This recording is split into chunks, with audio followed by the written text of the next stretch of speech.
மக்கள்கிட்ட இருந்தா பேசிக்கா ஒரு 50 டாபிக் அந்த மாதிரி ஒரு ஷெட்யூலுக்கு பிளான் பண்ணுவோம். அதை உட்காந்து ஸ்க்ரூட்னி பண்ணுவோம். ஒன்னா ஸ்க்ரூட் பண்ணி இது வேண்டாம் இது வேணும் இது வேணும்னு மெயில்ஸுக்கு லெட்டர்ஸ்க்குலாம் நிறைய சஜஸ்ட் பண்ணி அனுப்புவாங்க. பெரும்பாலானோர் ஒரு சில டாபிக் சஜஸ்ட் பண்ணாங்கன்னா அதை எடுத்துப்போம். அப்படிலாம் எடுத்து ஒரு 9 டாபிக் ஒரு ஷெட்யூலுக்கு பிளான் பண்ணுவோம்.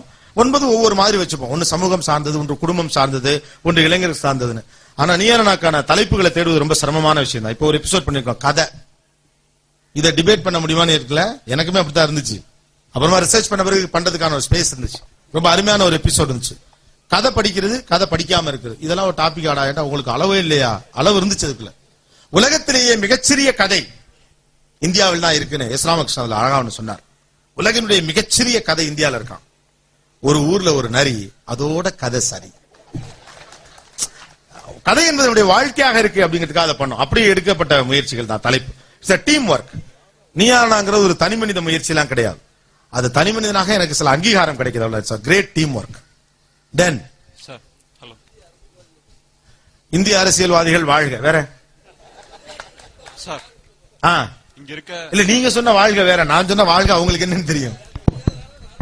இந்திய அரசியல்வாதிகள் பத்தி என்ன சொல்லுங்க? ஒரே ஒரு விஷயம் தான்.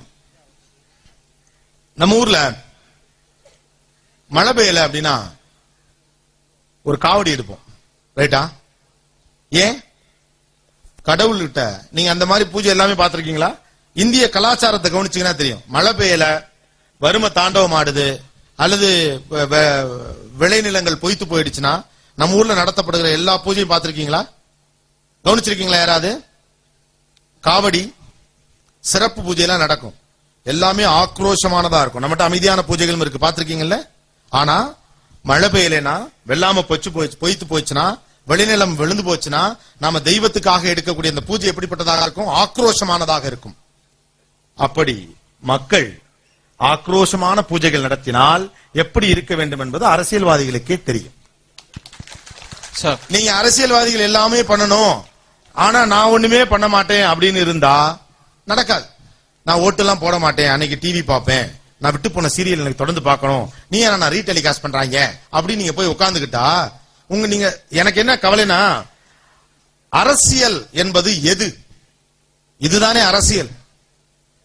ஓட்டுக்கு காசும் கொடமும் பக்கெட்டும் வாங்குற நமக்கு அரசியலை விமர்சனம் செய்கிற அதிகதை இல்ல. அதான் பிரச்சனையே. அது இல்லைன்னா அரசியலை பத்தி பேசலாம். அரசியல் தலைவர்களை பத்தி சொல்றதுக்கு என்ன இருக்கு? இன்னைக்கு நாம பெற்றிருக்கக்கூடிய இந்த ரிசர்வேஷன், இன்னைக்கு நாம பெற்றிருக்கக்கூடிய இந்த வளர்ச்சி, இதுல நிச்சயமாக அரசியல் தலைவர்களுக்கு பங்கு உண்டு. சும்மா பொத்தாம் பொதுவா அரசியலை விமர்சிப்பதற்கு இல்லை. தப்பிச்சிட்டனும்.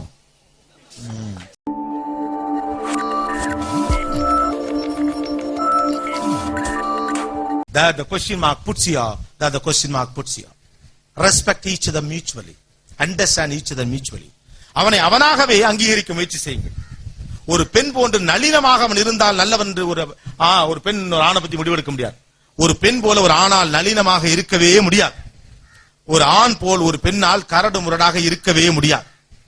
பெண் நளினமாக இருக்க வேண்டும் என்று ஆண் ஆசைப்படுவது போலவே ஆண் கொஞ்சம் முரடனாக இருக்க வேண்டும் என்று பெண் ஆசைப்படுகிறார். நீங்க யோசிச்சு பாருங்களேன், எல்லா சினிமாலையும் இந்த அழகான பிள்ளைங்க அத்தனையும் ரவுடியை தான் லவ் பண்ணுங்க. அது ஏன்னே தெரியல. நல்ல எம்பிஏ படிச்சுட்டு டையை கட்டிட்டு ஒழுங்கா வேலை போன லவ் பண்ணலாம்ல. அரவிந்த் சாமியெல்லாம் லவ் பண்ணாதீங்க, ஒரு படம் தான். அப்புறம் அவர் வீடு போயிட வேண்டியதான். கையில கர்ச்சீப் கட்டிக்கிறது, ரோட்ல போறவன பஸ்ல போட்டு அடிக்கிறது, துரத்தி வெட்டுறது. துரத்தி வெட்டும் சோபனா ரஜினி தளபதி படத்துல லவ் பண்ணும், பயப்படும். உங்க எல்லாருக்கும் ஒரு தகவல், அதெல்லாம் சினிமாவுக்கு மட்டும்தான். இப்ப பிள்ளைங்களா ரொம்ப தெளிவா இருக்கு, ரைட்டா? உங்களை பார்த்து வெரி குட், சூப்பர் ஷாட், நல்லா வெட்டினீங்க அப்படின்னு சொல்லிட்டு உங்க பக்கத்துல பஸ்ல இங்கிலீஷ் பேசிட்டு போற பிள்ளை கல்யாணம் பண்ணிடுறது. Please understand each other by brilliance.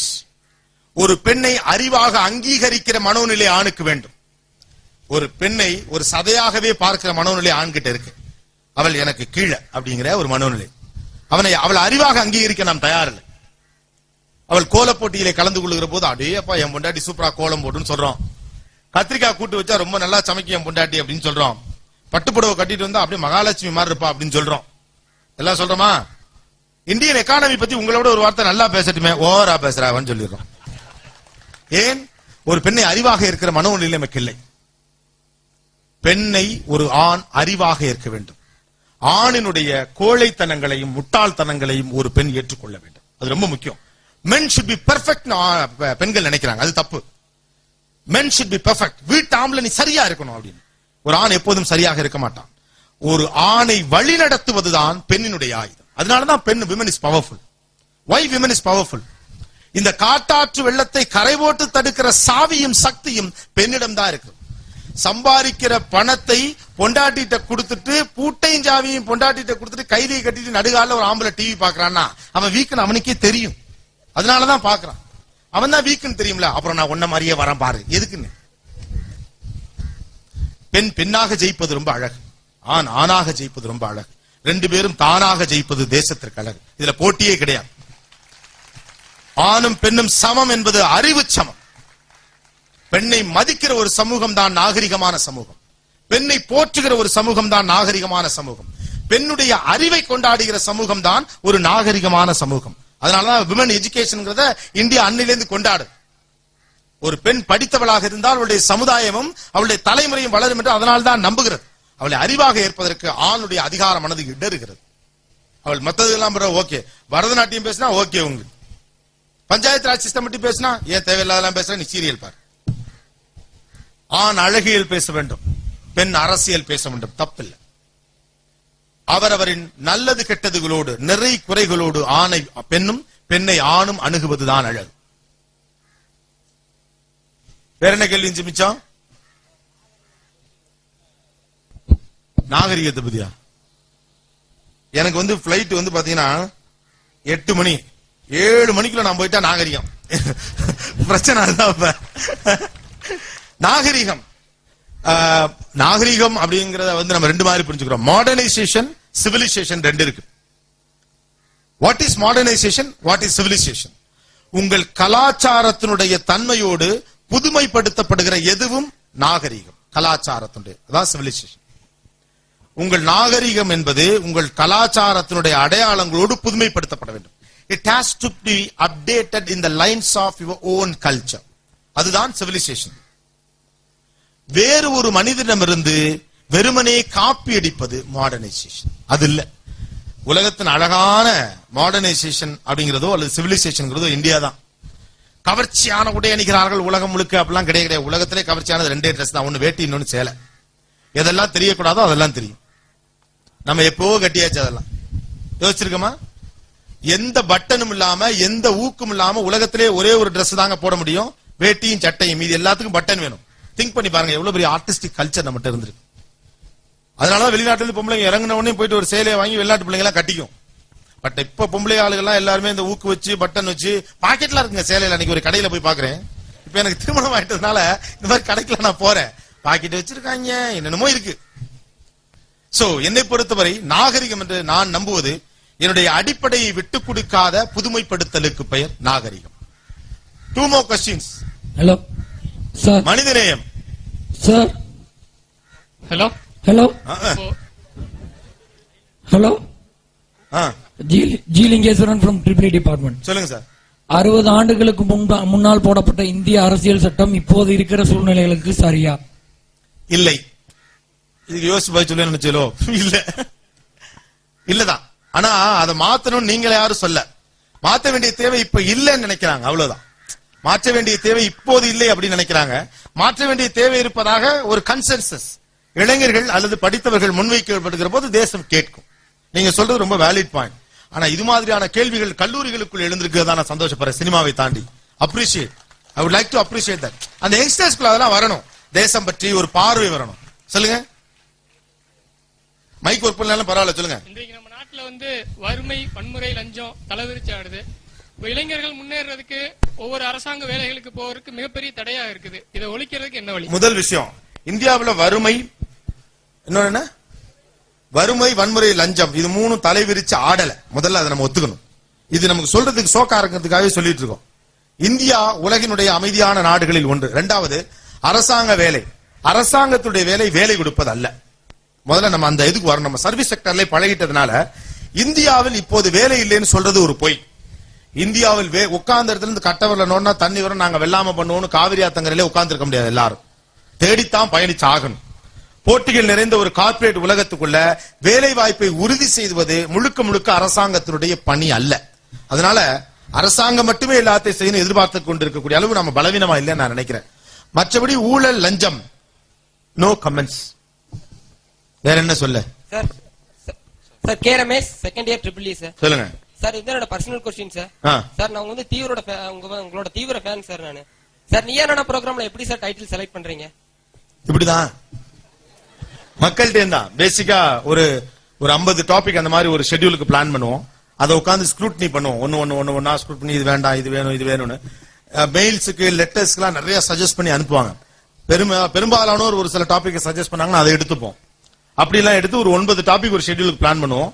9 ஒவ்வொரு மாதிரி வச்சுப்போம். ஒன்னு சமூகம் சார்ந்தது, ஒன்று குடும்பம் சார்ந்தது, ஒன்று இளைஞர்கள் சார்ந்ததுன்னு. ஆனா நீயானாக்கான தலைப்புகளை தேடுவது ரொம்ப சிரமமான விஷயம் தான். இப்போ ஒரு எபிசோட் பண்ணிருக்கோம் கதை. இதை டிபேட் பண்ண முடியுமான்னு இருக்குல்ல, எனக்குமே அப்படித்தான் இருந்துச்சு. அப்புறமா ரிசர்ச் பண்ண பிறகு பண்றதுக்கான ஒரு ஸ்பேஸ் இருந்துச்சு. ரொம்ப அருமையான ஒரு எபிசோட் இருந்துச்சு.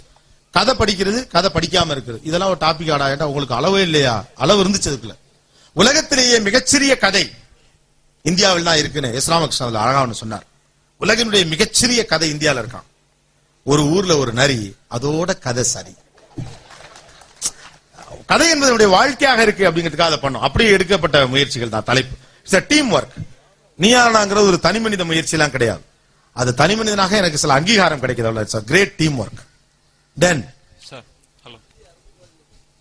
இந்திய அரசியல்வாதிகள் வாழ்க. வேற சார் இங்க இருக்க இல்ல நீங்க சொன்ன வாழ்க வேற, நான் சொன்ன வாழ்க அவங்களுக்கு என்னன்னு தெரியும்.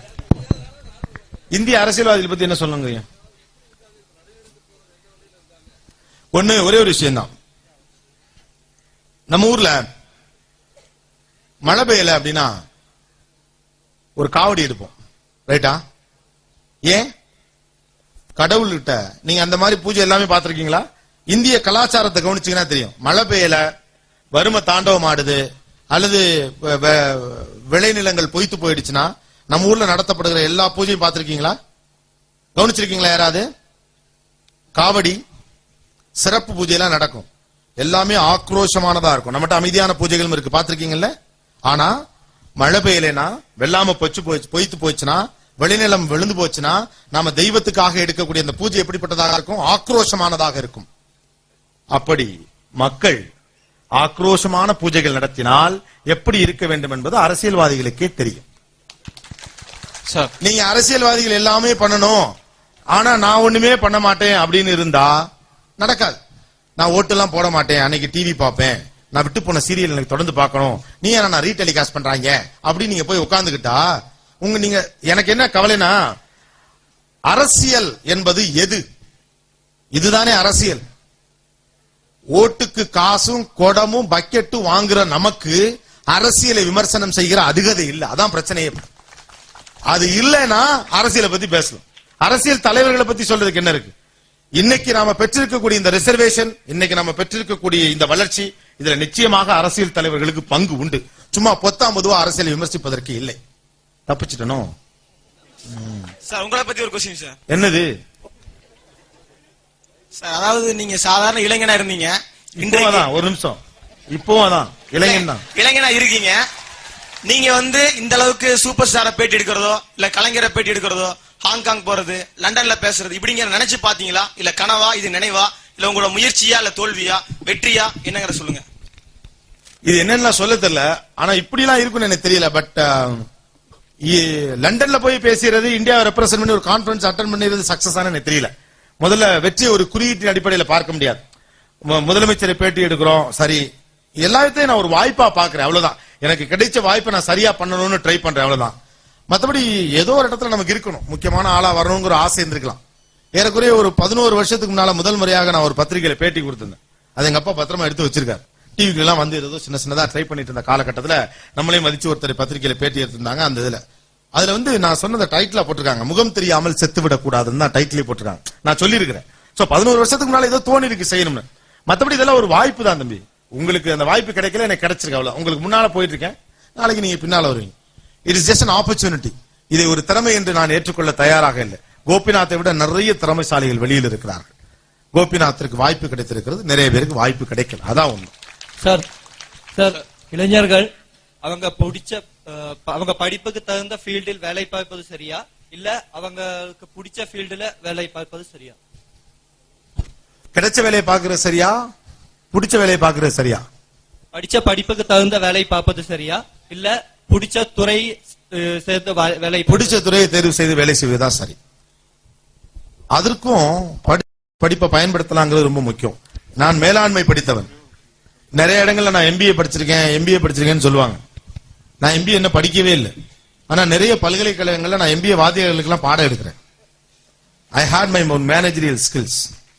பட் ஐ ஹவன் சென்னைக்கு எம்பிஏ படிக்கணும் வந்த ஒரு சாதாரண பையன் தானே. எனக்கு எம்பிஏ இன்ன வரைக்கும் நான் படிக்கவே முடியல. நிறைய எம்பிஎஸ் நான் உருவாக்கி இருக்கேன். எங்க அப்பா சின்ன வயசுல என்ன டாக்டர் ஆக்கணும் ரொம்ப ஆசைப்பட்டார். தூங்கிட்டுக்கெல்லாம் எழுப்பி சொல்லுவாராம், டாக்டர் கோபிநாத் எழுந்திரிங்க அப்படின்னு. சமீபத்தில் உலக தமிழ் பல்கலைக்கழகம் எனக்கு டாக்டர் பட்டம் கொடுத்தாங்க, பவர்ஃபுல் மீடியா எக்ஸலன்ஸ்னு. எங்க அப்பாட்ட கொண்டே கொடுத்தேன். எங்க அப்பா சொன்னாரு, சரி ஒரு வழியா டாக்டர் ஆயிட்டேன், என்ன கொஞ்சம் லேட் ஆயிருச்சு அப்படின்னாரு. சந்தன காற்று நம் ஜன்னலில் வீசட்டும், சரித்திரம் நாளை நம் சாதனை பேசட்டும். நன்றி, வணக்கம். சார் ஒரு கேள்வி. அத சார் எதையுமே பாசிட்டிவா திங்க் பண்ணணும், பாசிட்டிவா நினைக்கணும்னு சொல்லி இப்ப மாணவர்களுக்கு எல்லாருக்குமே நீங்க சொல்லியிருக்கீங்க.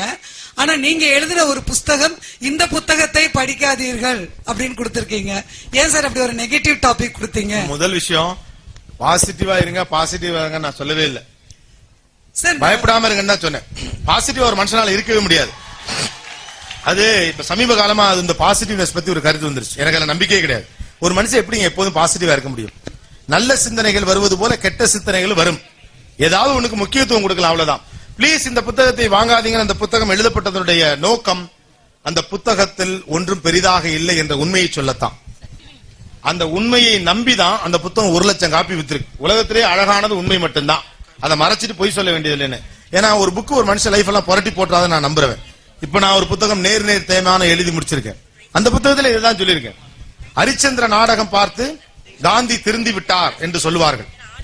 ஒரு மனுஷனுடைய வாழ்க்கை ஒரு மனுஷனை திருத்திடும் அப்படின்னா ஹரிச்சந்திர நாடகம் பார்த்த எல்லாருமே திருந்தி இருக்கணும். ஆனா காந்தி மட்டும் தான் திருந்தினார். அப்படிங்கிறப்போ அவனுக்குள்ளும் ஏதாவது இருந்தால் மட்டும்தான் ஒருவன் பேசுகிற போது அதை எடுத்துக்கொள்ள முடியும். அந்த புத்தகத்துல கடைசியாவும் எழுதிட்டேன், எழுதியது கோபிநாத்தாக இருக்கட்டும், படிக்கிறவர்கள் காந்தியாக இருங்கள் அப்படின்னு. எல்லாரும் காந்தியா இருங்க. தேங்க்யூமா, சந்தோஷமா.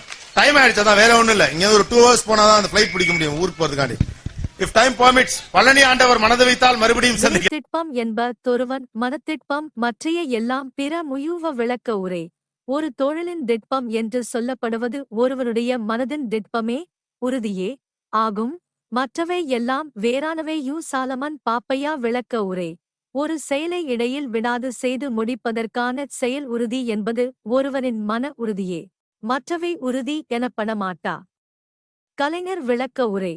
மற்றவை எல்லாம் இருந்தும் ஒருவரது மனத்தில் உறுதி மட்டும் இல்லாவிட்டால் அவரது செயலிலும் உறுதி இருக்காது. வினை திட்பம் என்ப தொருவன் மனத்திட்பம் மற்றைய எல்லாம் பிற முயூவ விளக்க உரை. ஒரு தொழிலின் திட்பம் என்று சொல்லப்படுவது ஒருவருடைய மனதின் திட்பமே உறுதியே ஆகும். மற்றவை எல்லாம் வேறானவை. சாலமன் பாப்பையா விளக்க உரை. ஒரு செயலை இடையில் விடாது செய்து முடிப்பதற்கான செயல் உறுதி என்பது ஒருவரின் மன உறுதியே. மற்றவை உறுதி எனப்படமாட்டா. கலைஞர் விளக்க உரை. மற்றவை எல்லாம் இருந்தும் ஒருவரது மனத்தில் உறுதி மட்டும் இல்லாவிட்டால் அவரது செயலிலும் உறுதி இருக்காது. வினை திட்பம் என்ப தொருவன் மனத்திட்பம் மற்றைய எல்லாம் பிற முயூவ விளக்க உரை. ஒரு தொழிலின் திட்பம் என்று சொல்லப்படுவது ஒருவருடைய மனதின் திட்பமே உறுதியே ஆகும். மற்றவை எல்லாம் வேறானவை. சாலமன் பாப்பையா விளக்க உரை. ஒரு செயலை இடையில் விடாது செய்து முடிப்பதற்கான செயல் உறுதி என்பது ஒருவரின் மன உறுதியே. மற்றவை உறுதி எனப்படமாட்டா. கலைஞர் விளக்க உரை. மற்றவை எல்லாம் இருந்தும் ஒருவரது மனத்தில் உறுதி மட்டும் இல்லாவிட்டால் அவரது செயலிலும் உறுதி இருக்காது. வினை திட்பம் என்ப தொருவன் மனத்திட்பம் மற்றைய எல்லாம் பிற முயூவ விளக்க உரை. ஒரு தொழிலின் திட்பம் என்று சொல்லப்படுவது ஒருவருடைய மனதின் திட்பமே உறுதியே ஆகும். மற்றவை எல்லாம் வேறானவை. சாலமன் பாப்பையா விளக்க உரை. ஒரு செயலை இடையில் விடாது செய்து முடிப்பதற்கான செயல் உறுதி என்பது ஒருவரின் மன உறுதியே. மற்றவை உறுதி எனப்படமாட்டா. கலைஞர் விளக்க உரை. மற்றவை எல்லாம் இருந்தும் ஒருவரது மனத்தில் உறுதி மட்டும் இல்லாவிட்டால் அவரது செயலிலும் உறுதி இருக்காது. வினைத்திட்பம் என்ப தொருவன் மனத்திட்பம் மற்றைய எல்லாம் பிற முயூவ விளக்க உரை ஒரு தொழிலின் திட்பம் என்று சொல்லப்படுவது ஒருவனுடைய மனதின் திட்பமே உறுதியே ஆகும் மற்றவை எல்லாம் வேறானவை சாலமன் பாப்பையா விளக்க உரை ஒரு செயலை இடையில் விடாது செய்து முடிப்பதற்கான செயல் உறுதி என்பது ஒருவனின் மன உறுதியே மற்றவை உறுதி எனப்படமாட்டா கலைஞர் விளக்க உரை மற்றவை எல்லாம் இருந்தும் ஒருவரது மனத்தில் உறுதி மட்டும் இல்லாவிட்டால் அவரது செயலிலும் உறுதி இருக்காது வினைத்திட்பம் என்ப தொருவன் மனத்திட்பம் மற்றைய எல்லாம் பிற முயூவ விளக்க உரை ஒரு தொழிலின் திட்பம் என்று சொல்லப்படுவது ஒருவனுடைய மனதின் திட்பமே உறுதியே ஆகும் மற்றவை எல்லாம் வேறானவை சாலமன் பாப்பையா விளக்க உரை ஒரு செயலை இடையில் விடாது செய்து முடிப்பதற்கான செயல் உறுதி என்பது ஒருவனின் மன உறுதியே மற்றவை உறுதி எனப்படமாட்டா கலைஞர் விளக்க உரை மற்றவை எல்லாம் இருந்தும் ஒருவரது மனத்தில் உறுதி மட்டும் இல்லாவிட்டால் அவரது செயலிலும் உறுதி இருக்காது வினைத்திட்பம் என்ப தொருவன் மனத்திட்பம் மற்றைய எல்லாம் பிற முயூவ விளக்க உரை ஒரு தொழிலின் திட்பம் என்று சொல்லப்படுவது ஒருவனுடைய மனதின் திட்பமே உறுதியே ஆகும் மற்றவை எல்லாம் வேறானவை சாலமன் பாப்பையா விளக்க உரை ஒரு செயலை இடையில் விடாது செய்து முடிப்பதற்கான செயல் உறுதி என்பது ஒருவனின் மன உறுதியே மற்றவை உறுதி எனப்படமாட்டா கலைஞர் விளக்க உரை மற்றவை எல்லாம் இருந்தும் ஒருவரது மனத்தில் உறுதி மட்டும் இல்லாவிட்டால் அவரது செயலிலும் உறுதி இருக்காது வினைத்திட்பம் என்ப தொருவன் மனத்திட்பம் மற்றைய எல்லாம் பிற முயூவ விளக்க உரை ஒரு தொழிலின் திட்பம் என்று சொல்லப்படுவது ஒருவனுடைய மனதின் திட்பமே உறுதியே ஆகும் மற்றவை எல்லாம் வேறானவை சாலமன் பாப்பையா விளக்க உரை ஒரு செயலை இடையில் விடாது செய்து முடிப்பதற்கான செயல் உறுதி என்பது ஒருவனின் மன உறுதியே மற்றவை உறுதி எனப்படமாட்டா கலைஞர் விளக்க உரை மற்றவை எல்லாம் இருந்தும் ஒருவரது மனத்தில் உறுதி மட்டும் இல்லாவிட்டால் அவரது செயலிலும் உறுதி இருக்காது வினைத்திட்பம் என்ப தொருவன் மனத்திட்பம் மற்றைய எல்லாம் பிற முயூவ விளக்க உரை ஒரு தொழிலின் திட்பம் என்று சொல்லப்படுவது ஒருவனுடைய மனதின் திட்பமே உறுதியே ஆகும் மற்றவை எல்லாம் வேறானவை சாலமன் பாப்பையா விளக்க உரை ஒரு செயலை இடையில் விடாது செய்து முடிப்பதற்கான செயல் உறுதி என்பது ஒருவனின் மன உறுதியே மற்றவை உறுதி எனப்படமாட்டா கலைஞர் விளக்க உரை மற்றவை எல்லாம் இருந்தும் ஒருவரது மனத்தில் உறுதி மட்டும் இல்லாவிட்டால் அவரது செயலிலும் உறுதி இருக்காது வினைத்திட்பம் என்ப தொருவன் மனத்திட்பம் மற்றைய எல்லாம் பிற முயூவ விளக்க உரை ஒரு தொழிலின் திட்பம் என்று சொல்லப்படுவது ஒருவனுடைய மனதின் திட்பமே உறுதியே ஆகும் மற்றவை எல்லாம் வேறானவை சாலமன் பாப்பையா விளக்க உரை ஒரு செயலை இடையில் விடாது செய்து முடிப்பதற்கான செயல் உறுதி என்பது ஒருவனின் மன உறுதியே மற்றவை உறுதி எனப்படமாட்டா கலைஞர் விளக்க உரை மற்றவை எல்லாம் இருந்தும் ஒருவரது மனத்தில் உறுதி மட்டும் இல்லாவிட்டால் அவரது செயலிலும் உறுதி இருக்காது